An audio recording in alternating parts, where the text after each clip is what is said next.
Hello everybody, my name is Jimmy Smith and welcome to the Wine with Jimmy YouTube channel. Thank you so much for clicking on this video. This is a WSET Level 3 video on the Southern Rhone.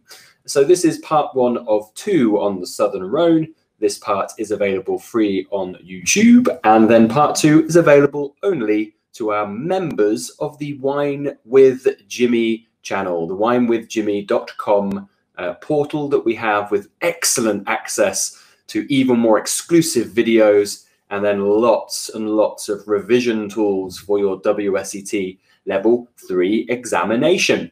So if you do have any comments or questions at all, please do get in touch via any of the social media on the bottom of each screen, or pop a comment in the comment section below this video, and I will endeavour to get back to you. So we're looking at the Southern Rhone. The Southern Rhone is second only to Bordeaux in terms of total production of quality wine in France. There's nearly around 80,000 hectares of vines in this region. So it makes it a significant player in both volume and also in quality. There are some very fine wines found in this area. On this section, part 1, we'll be looking at the climate and the grape growing, and we'll start to go into Grenache. In part 2, we'll be looking at the other grape varieties, and then looking around the key appellations within the Southern Rhone. Okay, so let's get rocking and rolling. So here is a map of France, and you'll see that we have identified in the southern section there the Southern Rhone. The Rhone starts its life off in the Alps, so in Lake Geneva zone, and then it winds its way down south through the Northern Rhone, so to the south of Lyon, which is just, let me get my arrow up here, so just this area here. So the Northern Rhone through here, and then it heads towards Avignon, past the city of Orange, and then finally empties in the Mediterranean near the provincial capital of Marseille. So we are looking at this expanse here around the old capital, so the old famous city of Avignon, made very famous by the number of the popes who were seated here. And this is why the sort of influence of the Pope is very important in wine. The popes would drink the local wines here. It quickly got coined vin de pape. And then eventually one of the popes built a summer residence here, and that got called the Newcastle of the Pope. And that was Chateau Neuf de Pape, which of course we will talk about later on part 2. It is also where the AOC system was started, so the Appellation Origine Contrôlée system, which is the quality system in France. It began in Châteauneuf du Pape. So in terms of really sort of carving out quality and protecting against fraud, this area is mightily important. So it is in the southern part of France. It is very close to the Mediterranean. So in terms of its climate, we would classify it as a Mediterranean. We would say this is kind of somewhere around moderate to warm Mediterranean. So very important, of course. And you'll find that there are mild winters here and nice, long, warm summers. So it's beautifully dry normally in the summer months. Can be an issue. We'll talk about that in a little while. There we go. So we do have problems of drought in these areas. The grape varieties that we find here will need to be varieties that are very capable of really surviving in these dry conditions, so capable in these drought conditions. So Garnacha, or Grenache, as we know, is one of those, very important as well. Others do struggle a little bit, so things like Syrah, but they are found here. So in the very dry years, they may struggle quite a lot, but Grenache is the principal grape variety. And there also is a very forceful wind that comes down from the north. It originally is funneled from the Gulf Stream and then is drawn and brought south to the Mediterranean by the warm air of the Mediterranean. And this is what we call the Mistral. It kind of comes through Burgundy, but not very powerfully. But then it starts to get channeled down the Rhône valley and starts to pick up momentum around the Northern Rhone area, and then it empties out onto the expanse of the Southern Rhone. So the Mistral can be a very intensive weather pattern, very windy. There's a lot of folklore around it. They say that the Mistral blows in threes, so 3 days, 6 days, 9 days, and so on. And also the actual wind speed is often over 70 kilometers an hour. So they are very powerful. I've given you a picture there, actually, of I believe it is a Sanso vine in Rasteau. It is an AOC you don't need to know, but you'll see how that vine, which is quite a tall vine, has been heavily affected by the Mistral wind. I mean, it is blown to one side permanently. So that can really cause damage. So you can have damage to the vines. You can, of course, have problems with pollination, so flowering. So you could reduce flowering due to the Mistral wind. But there are some positives. It does chase away any disease pressure. There is very little frost due to the movement of air here. So really, the Mistral, it can be positive as well, but it's negatives and positives for the main wind pattern here. The area is much flatter than the Northern Rhone. The Northern Rhone is strewn into the Northern Rhone Central Massif, so that Massif Central mountain range, and therefore is often on steep slopes with aspect and terraces. The Southern Rhone here, it is not completely flat. There are small mountain ranges, so like the Dentelle de Montméréal, which is one around Vacaras and Gigondas. And there are things leading up towards Mont Ventoux and also then south towards Provence. So you will find some little hill ranges and mountain ranges, but for the most part, it is quite flat. The picture here is a picture I took when I was at Chateau de Beaucastel in northern Châteauneuf-du-Pape. You can see that very flat expanse with a couple of little hills in the background. So flat land and no aspects really to talk of for most of the vineyards. Most of the soils here are, I mean, there's actually quite a big mixture of soils. It's quite diverse, but the predominant style is what we call galets or galets roulés, which means rolling stones. Galets meaning stones. You'll see in this picture and on the previous picture, there are these nice rocks, which can be hand size and even larger. They can often be head size and even bigger.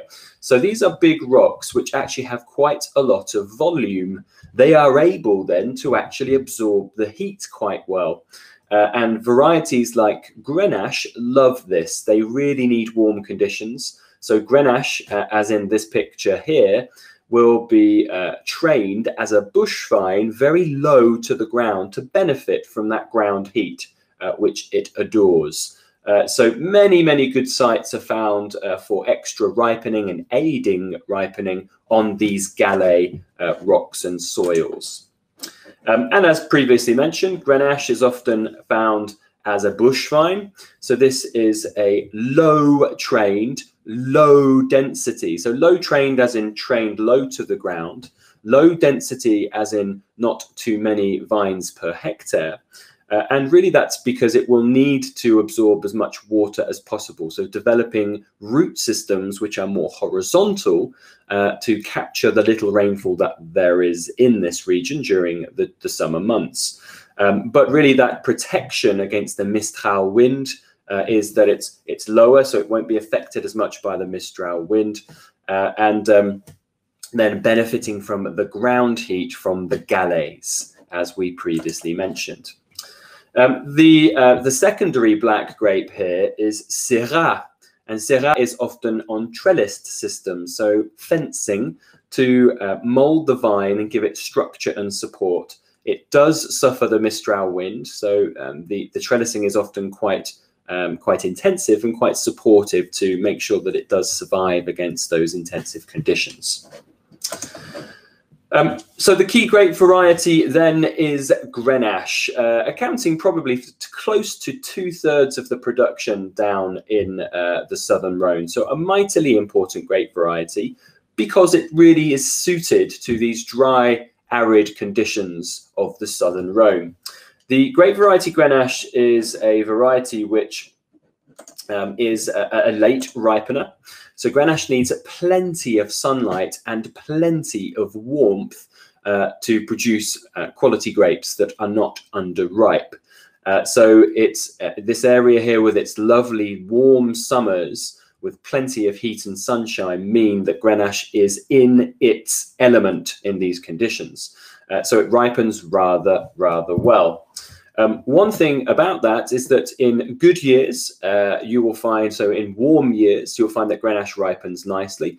But in very hot years, there can be over-ripening of Grenache. And this can also be done by the grape grower. It could be left on the vine too long. This will produce really sort of jammy and overripe characteristics with Grenache. So that is often what is wanted to be avoided within the Southern Rhone. It is very tolerant, as previously mentioned, to drought conditions, so it does rather well in this area. It has nice sort of sweet, so very high sugar content is built up in Grenache. And in fact, when it is harvested and brought into the winery, most analysis of it will show that often Grenache is somewhere between 15 to 17% potential alcohol. One of the fundamental reasons why it is often blended, because it is very high in potential alcohol. It's also quite a delicate grape, so lots of sugar inside, but in fact thin skins. And these thin skins mean that there is very light color. You will have often very pale wines, and often little antioxidants, so less tannin. And this means that Grenache does not age normally for the long haul. It is a quicker aging style, so it oxidizes quite quickly. It does have alcohol, however, that may help it age a little bit slower. In the winery, Grenache is commonly put through cold soaking, or sometimes called cold maceration. And this is to promote brighter, fruitier characters, so those lovely bright red fruits of Grenache, and potentially a little bit of colour as well. Whole bunch fermentations are possible as well, so using a percentage of whole bunches to really create a small mini environment of semi-carbonic nature within the fermenting vat. This means that you produce those very juicy, bright characteristics again. Similar to what you may find with Gamay in Beaujolais, for instance. It's another way of making a slightly brighter, fruitier wine, often with a little bit more of a silkier sort of texture to it as well. And within this region, all types of vessels are used. So you will find that it's quite complex to say that it is one type of winemaking method, because it isn't. You will find that Grenache can go through semi-carbonic maceration purely, like Beaujolais would.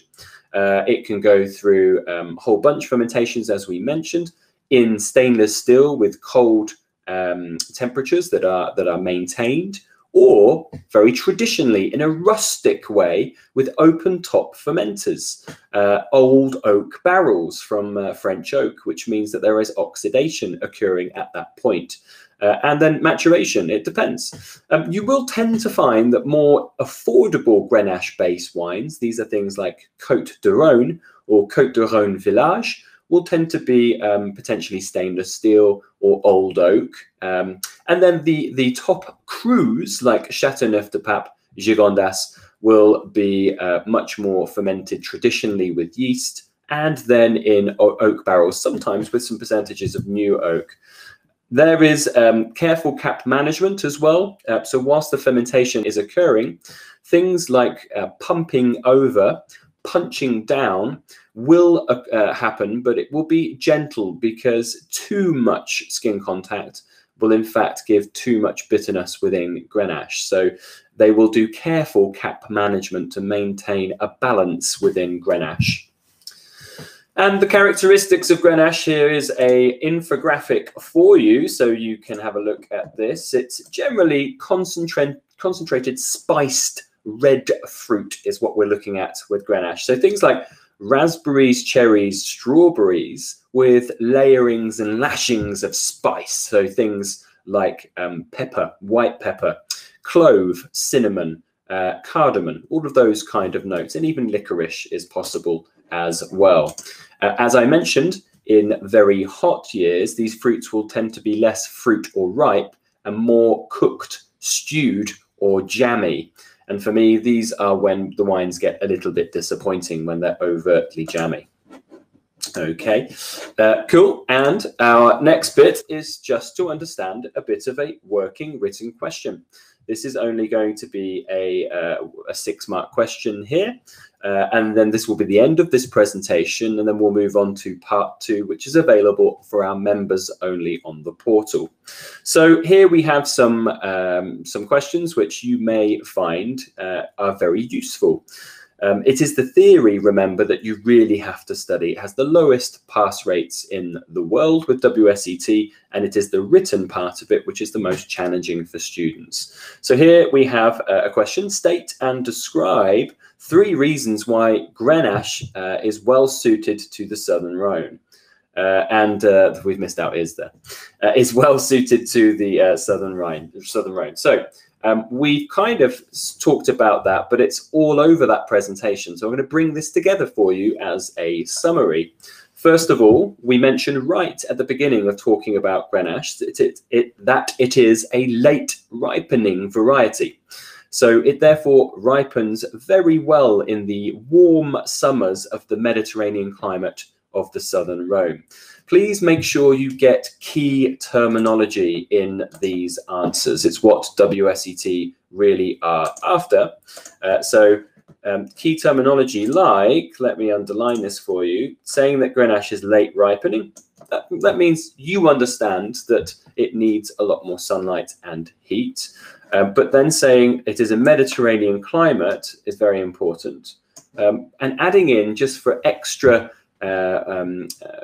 purpose, really, warm summers, because it is mentioned in your textbook quite extensively. So late ripening, warm summers of the Mediterranean climate.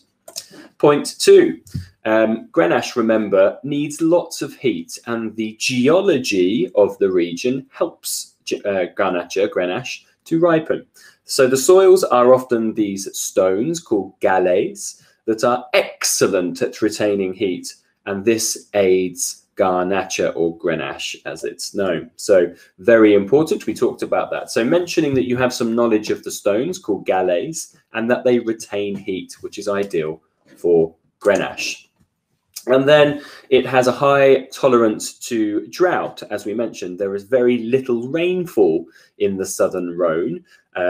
It tends to be low anyway, and then that is reduced by the Mistral wind. So the Grenach vine has very high tolerance to these drought conditions, and it's therefore able to survive the extreme conditions that we find here. So 3 reasons there why it is important and why it does well in the Southern Rhone. You'll notice that there are 6 marks, so there's 2 marks available per reason that you are giving. Okay, so wonderful. So the next part is available for members only on the Wine with Jimmy portal that you can sign up to. There is over 750 multiple choice questions, over 30 short written answer questions, flashcards, revision sessions, and now an epic amount of video content, which is fastly becoming the whole of the level 3 textbook. We are getting there with this. There's a lot of content, of course. So please do make sure you think about signing up. It is very useful for your studies and to help you in your preparation and confidence for your level 3 examination. So thank you so much for your time. I hope you found this useful. Once again, if you have any comments or questions, please do get in touch. @WineWithJimmy is my social media handle, or you can email us on the Wine with Jimmy website, or you can drop a comment in the video for this video. So thank you very much. If you ever do find yourself coming to the beautiful city of London in Old Blighty, then it will be a delight to see you. You can come and see us at our wine schools or wine bar. So you can come and see us for a class, a glass, or a bottle, or a magnum. It's been wonderful. Thank you so much. See you soon.